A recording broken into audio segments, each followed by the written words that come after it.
আসসালামু আলাইকুম। আজকে আপনাদের সাথে আলোচনা করব ডায়াবেটিক রোগীর কিভাবে খাদ্য ব্যবস্থাপনা করবেন, কারণ সারা বিশ্বের মতো বাংলাদেশেও কিন্তু দিন দিন ডায়াবেটিক রোগীর সংখ্যা বেড়ে চলেছে। তাই এখনই সময় যাদের ডায়াবেটিস হয়ে গেছে তারা আসলে এটাকে কিভাবে কন্ট্রোল করবেন এবং নিয়ন্ত্রণে রাখবেন সেটা বিষয়ে সচেতন থাকতে। কারণ আমরা জানি ডায়াবেটিক রোগীর কিন্তু 3টা ডি আমাদের সবকিছু মেনে রাখতে হয়। প্রথম হচ্ছে ডিসিপ্লিন, তারপর ড্রাগ, তারপর ডায়েট।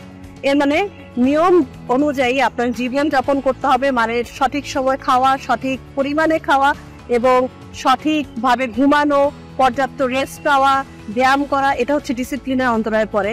যাদের ড্রাগ নিতে হয় তারা ড্রাগ নেবেন, যাদের নিতে হয় না তারা কিন্তু খাদ্য দিয়েই কিন্তু তার যে ডায়েটগুলো আছে এবং ডায়াবেটিসের যে সুগারের পরিমাণটা আছে সেটা নিয়ন্ত্রণ করতে পারেন। চলুন জেনে নেওয়া যাক যে আসলে কিভাবে খাবার ব্যবস্থাপনাটা করবেন। আসলে নর্মালি কিন্তু আমরা 3 থেকে 5 বেলা খাবার দাবার করি, কিন্তু ডায়াবেটিকের ক্ষেত্রে কিন্তু এটাকে ছোট ছোট মিলে ভাগ করে আপনি 6 থেকে 7 বেলাও নিতে পারেন। কারণ যাদের অনিয়ন্ত্রিত ডায়াবেটিক থাকে তারা কিন্তু আসলে একটু সাইকোলজিক্যাল প্রবলেমে ভোগেন যে আমি আসলে আমার মজার যে খাবারগুলো আছে, পছন্দের যে খাবারগুলো আছে সেগুলো হয়তো আমাকে বাদ দিতে হবে, কিন্তু না, অবশ্যই একজন পরামর্শ যারা দেন ডায়েট নিয়ে তার কনসালটেন্সি নিয়ে যদি আপনি আপনার খাবারটাকে ভাগ করেন তাহলে খুব চমৎকার ভাবে আপনার ক্যালোরি এবং হচ্ছে আপনার পছন্দের যে খাবার সবগুলোই কি পরিমাণে খাবেন, কখন খাবেন, তাহলে আপনার ডায়াবেটিকের সুগারটা বাড়বে না, সেটা কিন্তু আপনার নিয়ন্ত্রণে থাকবে।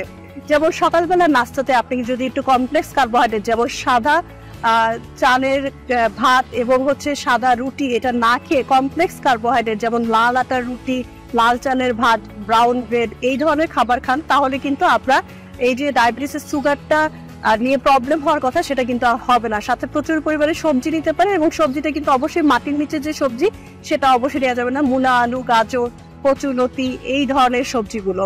এছাড়া আপনি যে কোনো সবজি কিন্তু খেতে পারবেন এবং সাথে অবশ্যই একটা ডিম সিদ্ধ রাখতে পারেন।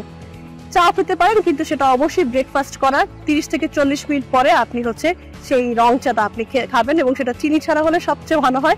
যদি চিনি নিতেই হয় তাহলে আপনি চিনির পরিবর্তে অল্প একটু মধু আপনি নিতে পারেন বা দারচিনির গুঁড়া নিতে পারেন। মিড মর্নিং বা 10টা থেকে 11টার মধ্যে অবশ্যই বলবো যে একটা ফ্রুটস নিতে এবং সেটা একদম টক ফল হবে। এরপর দুপুরের খাবারটাতে আপনি অবশ্যই পরিমাণ মতো সেই লাল চালের ভাত নিতে পারেন এবং সাথে আপনার সবজি, মানে ভাত যতটুকু নেবেন তার দ্বিগুণ হচ্ছে সবজি নেবেন।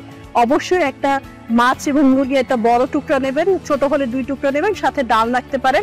যাদের অনিয়ন্ত্রিত ডায়াবেটিস থাকে তারা এক বেলা ডাল খাবেন এবং সাথে একটু সালাদ রাখতে পারেন।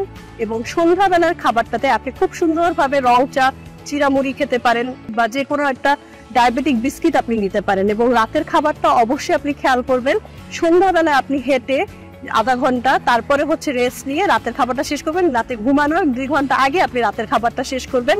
যাদের অনিয়ন্ত্রিত ডায়াবেটিস থাকে তারা অবশ্যই কার্বোহাইড্রেটটা একটু এড়িয়ে যাবেন, অল্প পরিমাণে খাবেন। যেমন রুটি যদি রাতে 2টো খেতেন তাহলে ওখানে একটা রুটি খাবেন, অবশ্যই লাল আটার রুটি খাবেন, সবজি খাবেন এবং রাতের বেলা ডালটা আপনি অমিট করে যাবেন। ঘুমানোর সময় পাতলা 1 কাপ দুধ নিতে পারেন বা ডায়াবেটিক দুধও আপনি নিতে পারেন। এভাবে যদি আপনি খাবারটাকে সারাদিনে ব্যালেন্স করে নেন তাহলে আশা করি ডায়াবেটিক রোগীরা ডায়াবেটিস নিয়ে চিন্তা করার কোনো কারণই থাকবে না।